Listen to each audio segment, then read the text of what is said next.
So today I just want to show you my secrets in keeping probably one of the best pools in the neighborhood. My top secret in keeping the pool free of algae is Yellowtrine. Yellowtrine is incredible. 2 capfuls of this and I'm good for 6 months. So I highly recommend. I've had algae issues in my pool. You can't brush them off. You know, they are kind of a brown yellow color, and the pool is crystal clear. It's unbelievable. A capful per 10,000 gallons.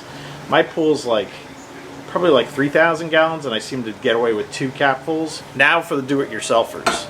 So in a previous video that you can look up, I have a chlorinator that I make out of a Coke bottle. The Coke bottles are important because of the bulb they have at the bottom. It's key to making a really good chlorinator.